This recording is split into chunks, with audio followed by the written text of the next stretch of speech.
The radar screen flickered with static as Flight Control Delta watched the impossible unfold 30,000 feet above the Helmand province. Staff Sergeant Martinez pressed his headset closer, certain the transmission was corrupted. But the voice crackling through came clear as mountain air. Delta Control, this is Warthog 77, requesting immediate medical evacuation for ground units. I'm coming in hot with battle damage. The control tower fell silent. Warthog 77 had been declared KIA 47 minutes ago. General Harrison himself had witnessed the surface-to-air missile impact, watched the A-10 Thunderbolt II disintegrate in a ball of orange flame above the Taliban stronghold. The wreckage should have been scattered across 3 miles of rocky terrain, the pilot's remains feeding the vultures that circled the Afghan peaks like black omens.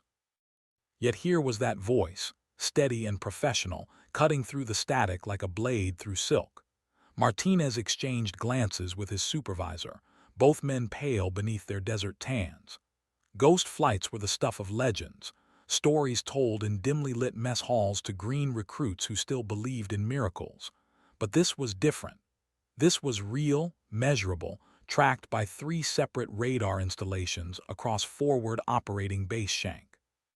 Warthog 77, say again your status, Martinez transmitted, his voice betraying none of the confusion churning in his chest. The response came without hesitation. Delta Control, aircraft is flyable but compromised. Right engine seized, hydraulics failing, but I've got wounded friendlies below who won't last another 10 minutes without close air support. General Harrison burst through the control room doors, his weathered face a mask of disbelief and barely contained rage. He'd already filed the casualty report, already made the phone call to notify next of kin. The paperwork sat on his desk, stamped and processed, declaring Captain Iris Phoenix Nakamura officially dead in service to her country. Yet here she was, transmitting coordinates and requesting ammunition counts like death was merely another weather condition to navigate around. The general snatched the radio from Martinez's trembling hands. Phoenix, this is base command. Confirm your identity with authentication code Tango 7 November. The pause stretched eternal, filled only with the distant hum of electronics and the collective held breath of every soul in that concrete room. When the response came, it carried the weight of the impossible. Authentication confirmed.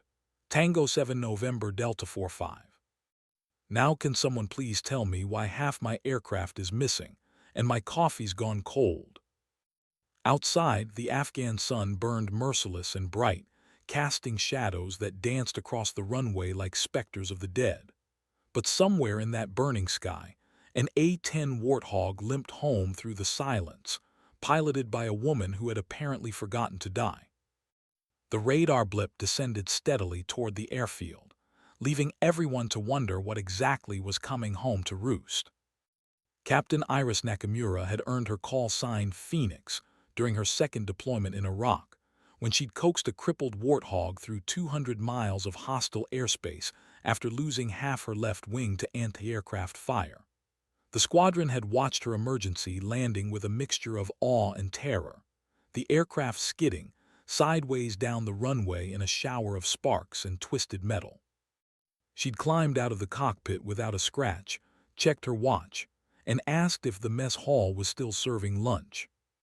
That was Phoenix, methodical, unflappable, and possessed of an almost supernatural ability to bring damaged aircraft home from situations that should have killed her 3 times over. The men of the 74th Fighter Squadron had initially resented her assignment to their unit, convinced that political correctness had gifted them a liability wrapped in flight gear. They'd tested her with pranks, subtle sabotage, and the casual cruelty that military units reserved for those they deemed unworthy of the brotherhood. She'd endured it all with a quiet dignity that somehow made their juvenile behavior seem petty and small. More importantly, she'd outflown every pilot in the squadron during training exercises, demonstrating an intuitive understanding of the A-10's capabilities that bordered on supernatural. The Warthog was an ugly, ungainly beast that most pilots merely tolerated, but Phoenix flew it like she'd been born in the cockpit, ringing performance from the aircraft that defied both physics and common sense.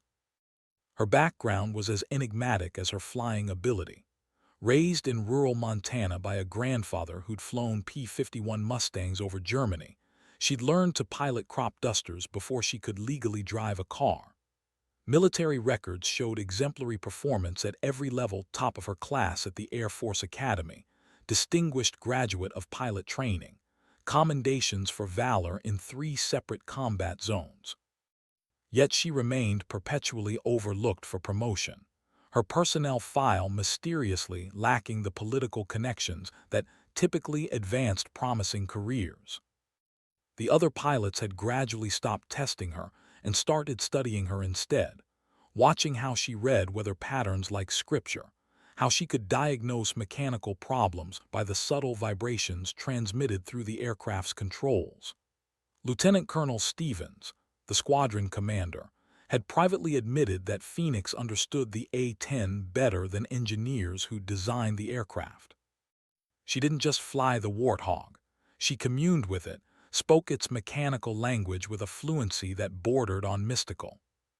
But understanding and respect were different currencies in the military economy, and Phoenix had always been rich in the former while remaining conspicuously poor in the latter.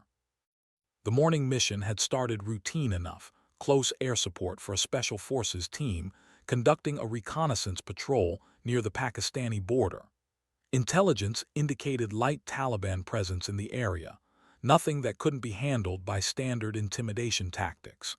Phoenix had launched before dawn, the A-10's twin General Electric engines turning the pre-sunrise darkness into a symphony of controlled power. She'd established contact with the ground team just after 800 hours, the Special Forces commander's voice crackling through her headset with professional brevity. "Phoenix, this is Sidewinder 6. We've got eyes on the target compound. Looks quiet, but we're seeing fresh tire tracks and warm engine signatures on thermal." Phoenix had acknowledged the report while scanning the terrain below, her experienced eye cataloging potential threats and escape routes with unconscious efficiency. The Warthog's sensors painted an electronic picture of the landscape, overlaying digital information onto the visual reality streaming past her canopy. Mountains rose like sleeping giants on either side of the valley, their peaks shrouded in morning mist that would burn off within the hour. The ambush had erupted with devastating suddenness. One moment Phoenix was conducting a lazy orbit above the Special Forces team, her aircraft's presence serving as both deterrent and insurance policy. The next moment, the sky around her exploded into a constellation of tracer fire and surface-to-air missiles, the Taliban fighters revealing positions that intelligence had completely missed. The first missile had torn through her right engine nacelle, transforming precision-engineered turbine blades into high-velocity shrapnel that peppered the aircraft's armored hull like metallic hail. Hydraulic fluid sprayed across her canopy in arterial spurts, turning her world into a red-tinted nightmare of failing systems and screaming warning alarms. The second missile should have finished her. Everyone who witnessed the impact was certain it had. But Phoenix and her Warthog had other plans, defying death through a combination of skill, luck, and the stubborn refusal to accept the inevitable that defined both pilot and aircraft. General Harrison paced the control tower like a caged predator, his weathered hands clasped behind his back as he processed the impossible reports streaming in from multiple sources. The radar operators confirmed it. Warthog 77 was indeed approaching the airfield, flying a textbook emergency approach despite being officially dead for nearly an hour. The aircraft's transponder signal remained strong and clear, broadcasting the electronic signature that identified it as Captain Nakamura's assigned mount.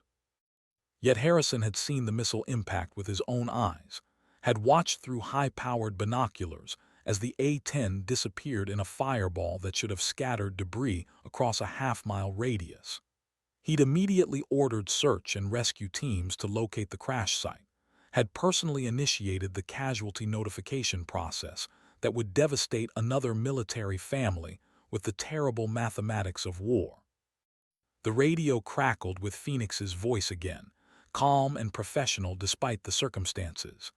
Delta Control, I'm showing fuel bingo in approximately 12 minutes, requesting priority landing and emergency medical response for potential wounded on board. Wounded on board. Harrison's mind raced through the implications. The Special Forces team Phoenix had been supporting was still engaged in heavy fighting, pinned down by Taliban forces that had seemingly materialized from the mountainous terrain like deadly phantoms. If Phoenix had somehow survived the missile strike and managed to extract wounded personnel from the battle zone, it would represent a feat of aviation that defied both tactical doctrine and basic physics. Lieutenant Martinez continued coordinating the emergency response, his voice steady despite the surreal nature of the situation. Warthog 77, medical teams are standing by. Can you provide casualty count and nature of injuries?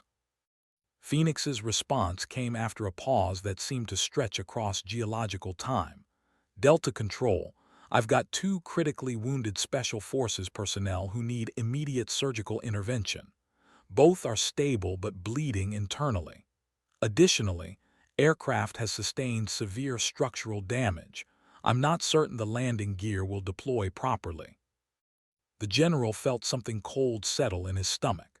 If Phoenix was carrying wounded soldiers, it meant she'd somehow landed her damaged aircraft in hostile territory, loaded casualties under fire, and taken off again through a gauntlet of enemy air defenses. Such a maneuver would have been challenging for an undamaged aircraft with a full squadron providing cover. For a single pilot in a crippled A-10, it bordered on the miraculous. Outside the control tower windows, the entire airfield held its breath, personnel gathering along the flight line to witness whatever was approaching through the desert haze. The A-10 Thunderbolt II emerged from the heat shimmer like something born from a fever dream, its distinctive profile unmistakable despite the battle damage that transformed the aircraft into a flying testament to both human ingenuity and desperate determination. The right engine nacelle was completely gone, leaving behind a ragged cavity that trailed dark smoke like a funeral shroud. Hydraulic fluid streamed from multiple punctures in the fuselage, creating rainbow patterns on the desert floor as the aircraft passed overhead. Phoenix's voice filled the radio spectrum one final time before landing. Delta Control, hydraulics are gone and I'm flying on manual reversion. Landing gear status is unknown. We'll find out together when I try to put her down. Emergency crews should be prepared for a belly landing. The crowd along the flight line watched in stunned silence as the crippled Warthog lined up with the runway. Its approach angle steeper and faster than regulation called for, but perfectly calculated for the aircraft's degraded condition. Phoenix was flying by feel now, reading the aircraft's responses through the control stick with the same intuition that allowed master musicians to coax impossible melodies from damaged instruments.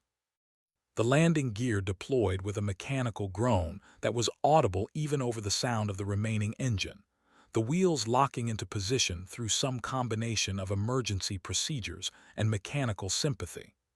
The A-10 touched down hard but controlled, its armored landing gear absorbing the impact with characteristic Warthog toughness.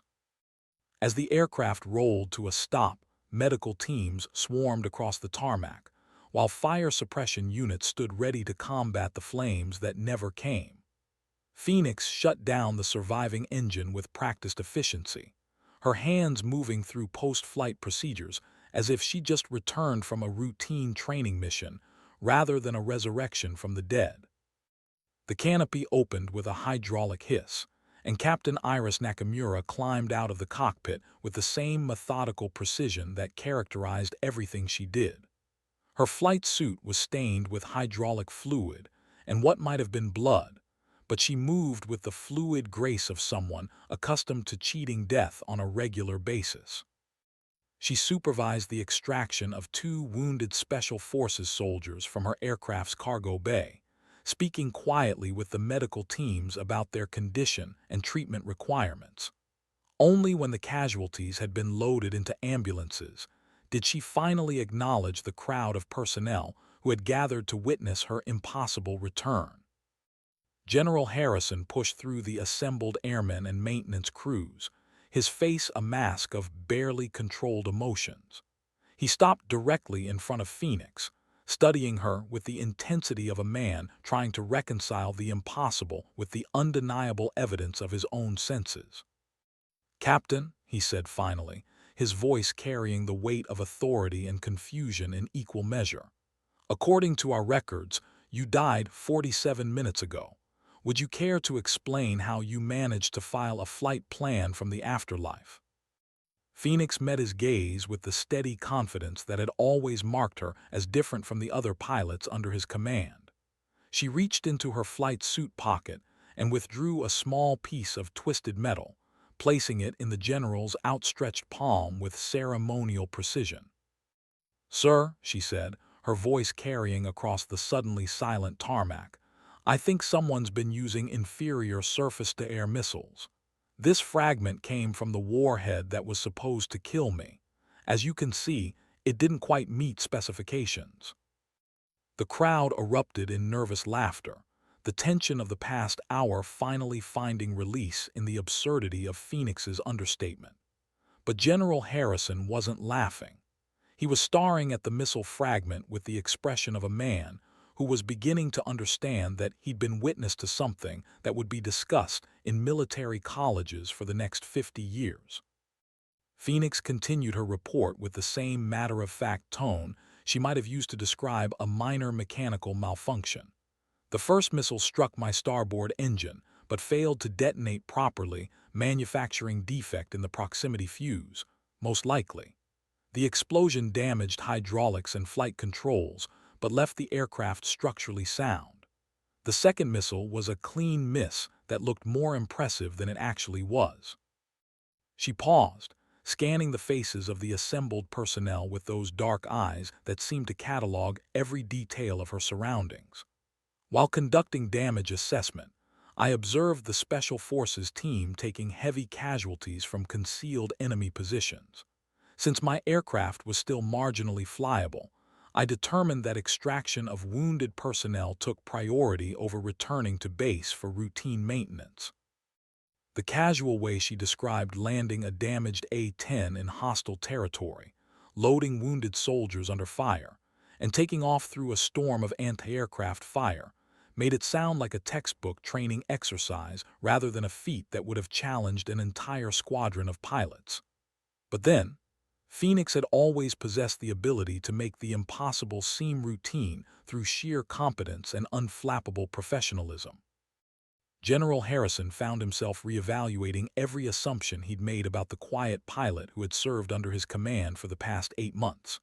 He'd considered her skilled but unremarkable, technically proficient, but lacking the aggressive edge that marked truly exceptional combat pilots.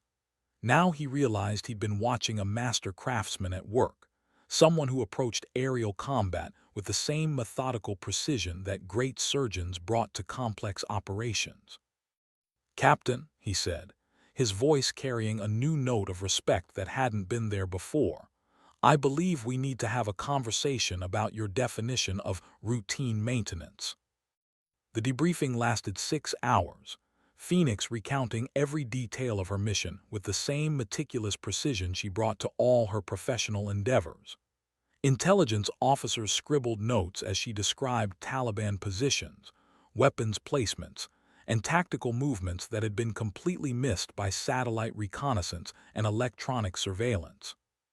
Her observations painted a picture of enemy capabilities that was both more sophisticated and more dangerous than previous assessments had indicated. The missile that should have killed her had indeed malfunctioned, its proximity fuse failing to detonate the warhead at the optimal distance for maximum fragmentation effect.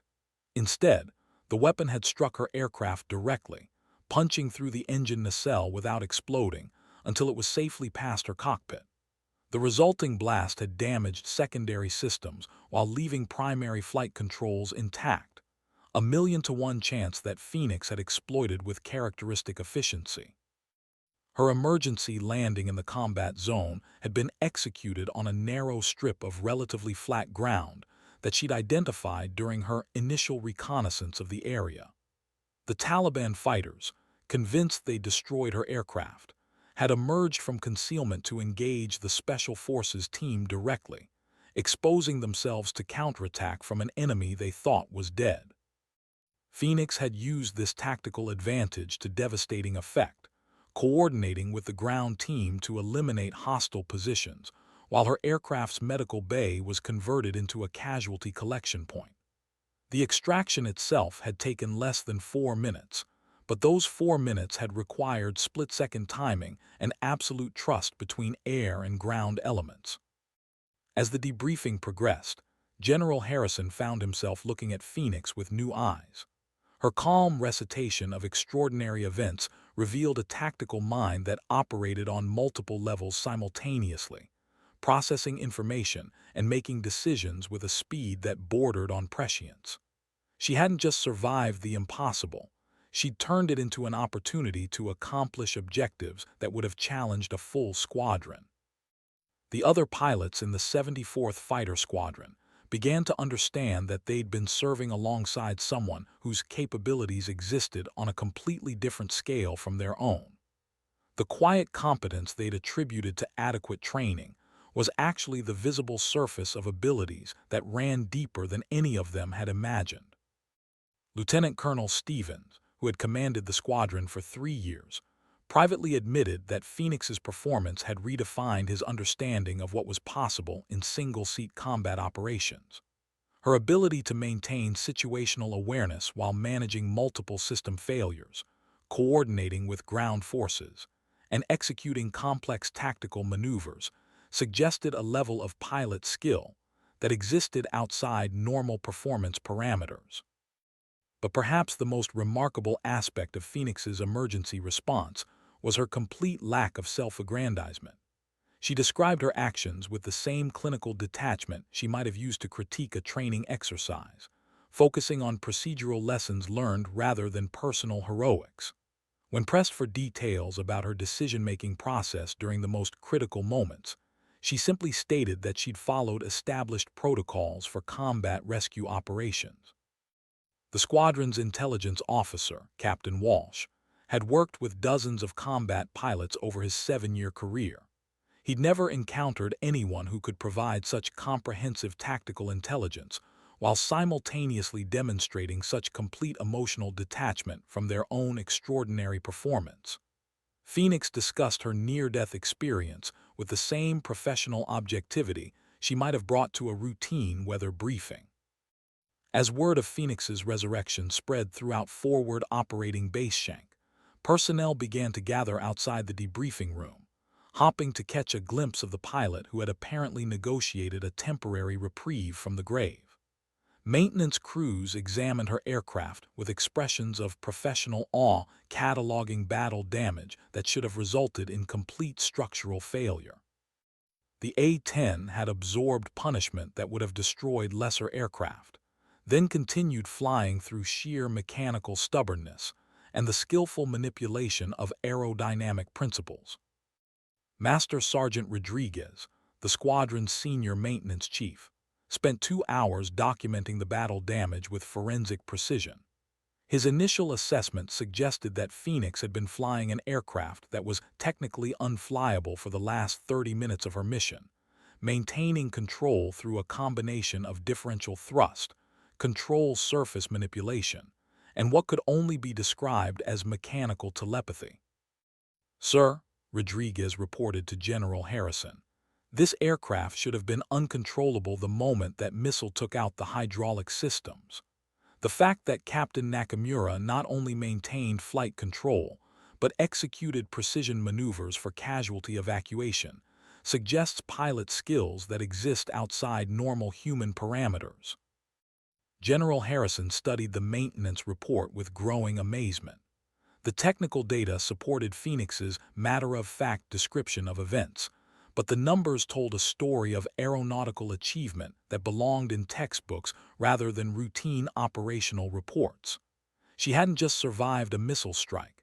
She'd turned a catastrophic equipment failure into an opportunity for tactical excellence. The psychological evaluation that followed was equally remarkable. Phoenix displayed none of the stress indicators typically associated with near-death combat experiences. Her heart rate, blood pressure, and cortisol levels all fell within normal ranges, as if she'd spent the morning conducting routine administrative duties rather than cheating death above the Hindu Kush. Dr. Sarah Chen, the base psychologist, had evaluated hundreds of combat veterans over her career. She'd never encountered a pilot who demonstrated such complete emotional compartmentalization following a traumatic combat experience. Phoenix discussed her brush with mortality with the same clinical detachment she might have brought to analyzing weather patterns, showing no signs of the survivor's guilt or stress reactions that typically followed such events. "Captain," Dr. Chen said during their private session, "most pilots who survive what you experience today show some psychological impact from the trauma. You seem remarkably unaffected by events that would challenge anyone's emotional equilibrium." Phoenix considered the observation for a moment before responding with characteristic thoughtfulness. "Doctor, I've been preparing for this situation my entire career. When you train for emergency procedures every day, executing them under pressure becomes just another day at the office. The adrenaline response is useful for maintaining focus, but it doesn't serve any purpose beyond that." Her response revealed a philosophical approach to combat flying that prioritized mental preparation over emotional processing. Phoenix had apparently internalized the possibility of death so completely that surviving it required no psychological adjustment. She'd simply executed trained responses to expected contingencies, then returned to base for maintenance and resupply. The interview sessions with the Special Forces soldiers she'd extracted provided additional insight into Phoenix's tactical capabilities. Both wounded men, despite their injuries, spoke with obvious admiration for the pilot who had quite literally snatched them from the jaws of death under impossible circumstances. Sergeant First Class Johnson, the senior enlisted man on the reconnaissance team, described Phoenix's emergency landing and extraction with the reverence typically reserved for religious experiences. "Sir, that pilot put that big ugly bird down in a space that would have challenged a helicopter crew. Then she coordinated our defensive fire while loading casualties, talking us through tactical movements like she'd been doing infantry work her whole career." His teammate, Staff Sergeant Williams, added details that illuminated Phoenix's ground combat knowledge. She knew exactly where to position the aircraft for maximum cover, understood our radio procedures without explanation, and provided covering fire that kept the Taliban pinned down while we moved wounded personnel. "Most pilots just fly missions. This one thinks like a ground commander." Their testimonials painted a picture of tactical versatility that extended far beyond standard pilot training. Phoenix had apparently studied ground combat operations with the same methodical intensity she brought to aeronautical mastery, developing capabilities that allowed her to function effectively across multiple military disciplines. As evening approached, General Harrison found himself confronting a personnel decision that would define his command legacy. Phoenix had demonstrated abilities that existed far beyond her current assignment parameters, yet military bureaucracy typically rewarded such excellence with increased administrative responsibilities that would ground her permanently. He faced the classic military dilemma of how to properly utilize exceptional talent without destroying it through mismanagement. The squadron gathered in the officers' club that evening, ostensibly for their regular weekly meeting, but actually to process the day's extraordinary events. Phoenix sat quietly in the corner, nursing a single beer and deflecting compliments with the same efficiency she used to deflect surface-to-air missiles. The other pilots approached her with a mixture of awe and uncertainty, unsure how to interact with someone who had apparently transcended the normal limitations of their profession. Lieutenant Murphy, one of the squadron's newer pilots, finally worked up the courage to ask the question everyone was thinking. "Phoenix, How did you know you could land that damaged aircraft in a combat zone? Weren't you afraid of getting everyone killed?" Phoenix looked up from her beer with those dark eyes that seemed to catalog everything they encountered. Her response came with characteristic thoughtfulness. "Murphy, fear is just another piece of information to process during tactical decision-making. I knew the aircraft's limitations, understood the terrain requirements, and calculated the risks involved. The mathematics supported the decision, so I executed it." She paused, scanning the faces of her squadron mates with clinical interest. "Besides, the alternative was leaving wounded soldiers to die while I flew home to file a routine maintenance report. That didn't seem like an acceptable outcome." Her matter-of-fact explanation revealed a moral framework that prioritized mission accomplishment over personal safety, but without the reckless bravado that typically characterized such attitudes. Phoenix had made a calculated decision based on technical knowledge and ethical principles, then executed it with professional competence that transformed the impossible into the inevitable. The evening's conversation gradually shifted from Phoenix's individual performance to broader questions about tactical doctrine and training standards. Her successful extraction of casualties under circumstances that should have been unsurvivable suggested that existing operational procedures might be overly conservative, limiting pilots' effectiveness through excessive caution, rather than protecting them from unnecessary risks. Colonel Stevens found himself reconsidering fundamental assumptions about close air support operations. Phoenix had demonstrated that properly trained pilots could accomplish objectives that current doctrine considered impossible, but only if they possessed the technical skills and tactical knowledge to recognize opportunities that existed beyond standard parameters. Her performance suggested that the limiting factor in combat effectiveness might be training philosophy rather than equipment capabilities or enemy strength.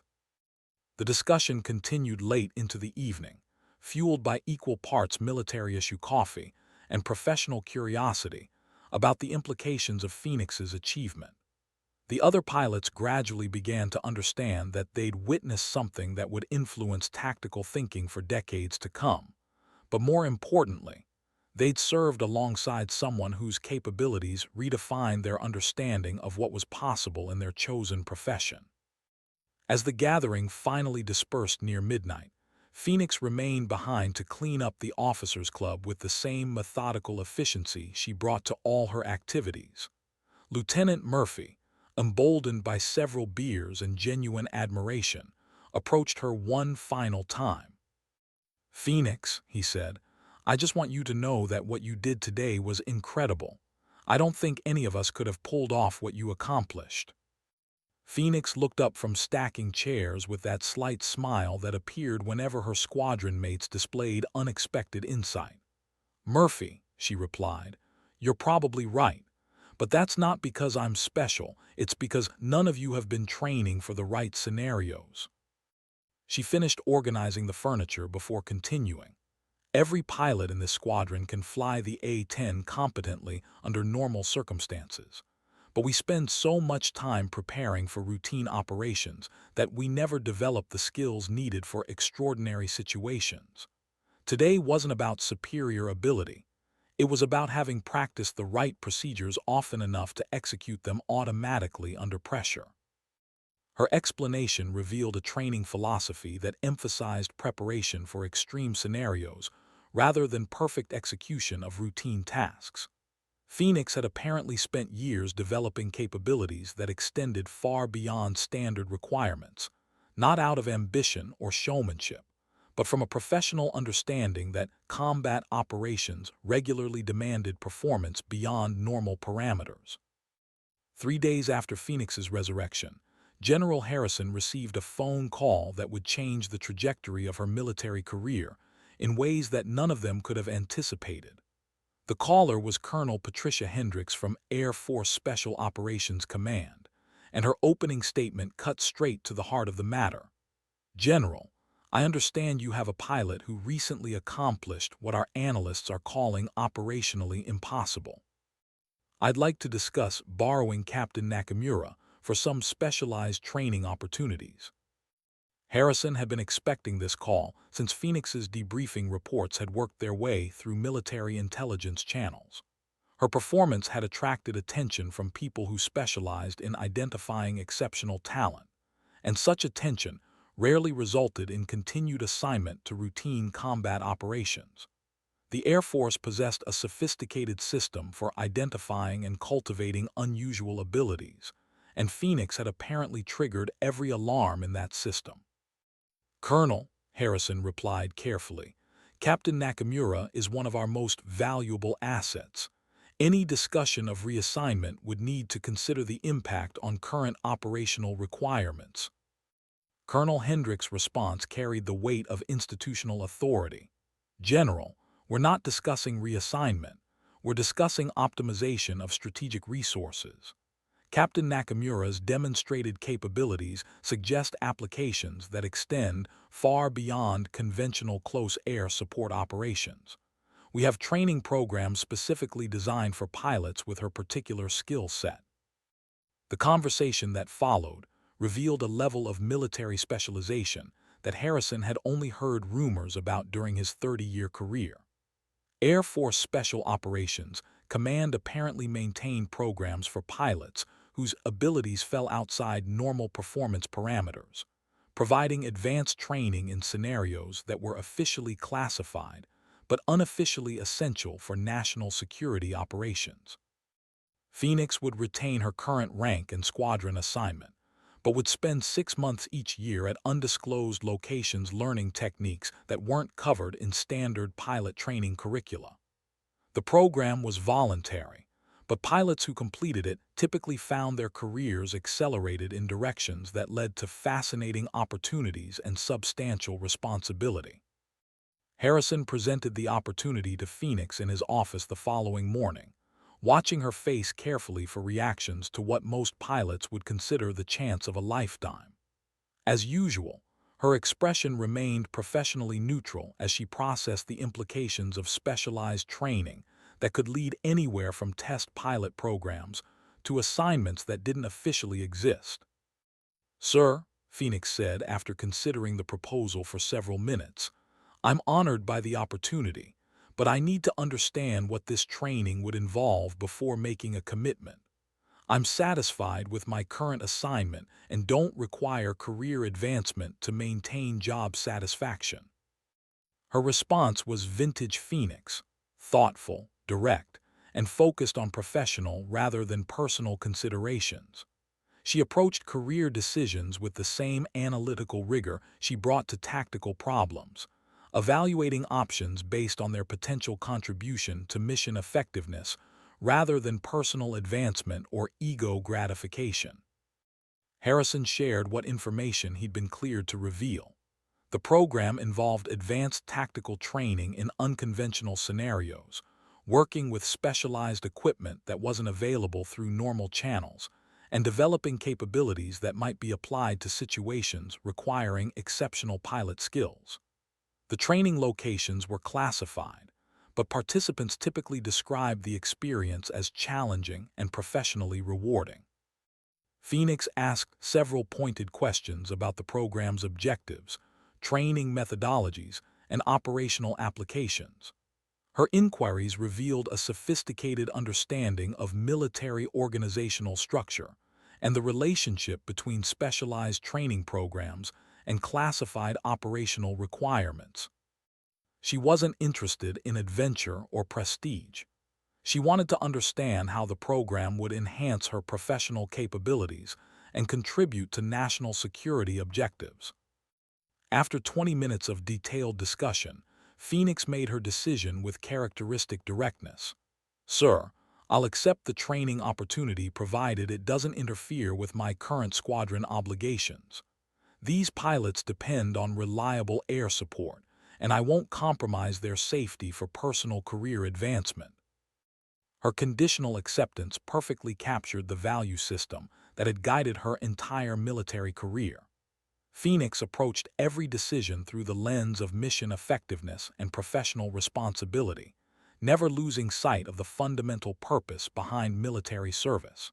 She would enhance her capabilities if doing so served the broader organizational mission, but not at the expense of current obligations to the soldiers who depended on her skills. General Harrison found himself more impressed than ever by Phoenix's character and judgment. Most pilots would have jumped at the opportunity for specialized training and potential career advancement. Phoenix was evaluating it as just another tactical decision to be made based on logical analysis of costs and benefits, with primary consideration given to her impact on current operational effectiveness. The arrangement was finalized within 48 hours, with Phoenix scheduled to begin her first specialized training rotation in 6 weeks. She would continue flying regular combat missions with the 74th Fighter Squadron while gradually developing capabilities that might eventually be applied to situations that required extraordinary pilot skills. As news of Phoenix's selection for specialized training spread throughout the squadron, her squadron mates began to understand that they'd been serving alongside someone whose potential had been recognized at the highest levels of military leadership. But rather than creating resentment or jealousy, the revelation seemed to enhance their respect for her professional accomplishments and personal character. The squadron dynamics had already begun shifting in subtle ways following Phoenix's resurrection mission. The other pilots found themselves studying her techniques more carefully, asking questions about her training methods and decision-making processes. They were beginning to understand that Phoenix's extraordinary performance wasn't the result of natural talent alone, but represented the culmination of years spent developing capabilities through methodical preparation and intellectual rigor. Lieutenant Murphy had taken to recording Phoenix's informal instruction sessions, capturing her insights about aircraft performance, tactical procedures, and situational awareness for later study. Her explanations revealed layers of technical knowledge and operational understanding that extended far beyond standard pilot training, suggesting that she'd been conducting an independent professional education program throughout her career. "Phoenix," Murphy asked during one of these informal sessions, "how did you develop such comprehensive knowledge about ground combat operations? Most of us barely understand infantry tactics well enough to provide effective close air support." Phoenix's response revealed the methodology behind her extraordinary capabilities. "Murphy, effective close air support requires understanding ground operations from the infantry perspective. I've spent hundreds of hours studying tactical manuals, observing training exercises, and interviewing ground commanders about their operational requirements. You can't provide effective support for something you don't understand." She continued with characteristic thoroughness. "Additionally, I've cross-trained with Special Forces units during leave periods, learning ground combat techniques and communication procedures. Most pilots see air-to-ground coordination as a one-way communication process, but it's actually a collaborative effort that requires understanding both aerial and terrestrial tactical considerations." Her explanation illuminated the intellectual curiosity and professional dedication that had quietly transformed her into one of the most capable pilots in the Air Force. Phoenix hadn't achieved extraordinary performance through superior natural ability, but through systematic development of knowledge and skills that extended far beyond her assigned responsibilities. The other pilots began to understand that Phoenix represented a different model of professional development, one that emphasized continuous learning and cross-functional expertise over specialization within narrow parameters. She'd essentially created her own advanced training program through initiative and intellectual discipline, developing capabilities that the formal military education system didn't provide. As Phoenix prepared for her upcoming specialized training, the entire squadron found themselves reevaluating their own professional development approaches. Her example suggested that exceptional performance might be more accessible than they'd previously believed, requiring dedication and systematic effort rather than extraordinary natural talent. The training rotation began on a Monday morning in October, with Phoenix departing for an undisclosed location carrying orders that were classified at levels that precluded discussion with her squadron mates. She left behind a detailed briefing package for her replacement pilot, covering everything from aircraft maintenance quirks to tactical preferences of the ground units they supported regularly. Her absence was immediately noticeable, not just because of the reduced operational capacity, but because the squadron had grown accustomed to having someone whose judgment could be trusted implicitly during complex tactical situations. Phoenix had become their informal tactical advisor, the pilot whose assessment of operational challenges typically proved most accurate. The replacement pilot, Captain Rodriguez from the 75th Fighter Squadron, was technically competent and professionally reliable, but lacked Phoenix's intuitive understanding of ground operations and exceptional situational awareness. The difference became apparent during his first combat mission, when his close air support coordination required additional communication cycles and resulted in less precise target engagement than the ground units had come to expect. Lieutenant Murphy found himself missing Phoenix's informal instruction sessions, the impromptu discussions about tactical procedures and technical innovations that had quietly elevated the entire squadron's professional competence. Her departure had removed a source of institutional knowledge that couldn't be replaced through normal personnel channels. 6 weeks later, Phoenix returned from her initial training rotation with subtle changes that were immediately obvious to anyone who had worked closely with her. She moved with enhanced confidence, spoke with greater technical precision, and demonstrated familiarity with equipment and procedures that weren't part of standard Air Force inventory. Her first briefing following the training rotation revealed capabilities that had been significantly enhanced through exposure to classified programs and specialized instruction. Phoenix described tactical scenarios and response options that exceeded anything covered in conventional pilot training, suggesting that her 6-week absence had been equivalent to months of advanced professional education. The training focused on unconventional applications of conventional aircraft, she explained to General Harrison during their private debriefing session. We explored performance parameters that aren't documented in standard technical manuals, learned techniques for operating in environments that exceed normal safety margins, and developed procedures for accomplishing objectives that current doctrine considers inadvisable. Her clinical description masked training that had apparently pushed the boundaries of what was considered possible in single-seat combat operations.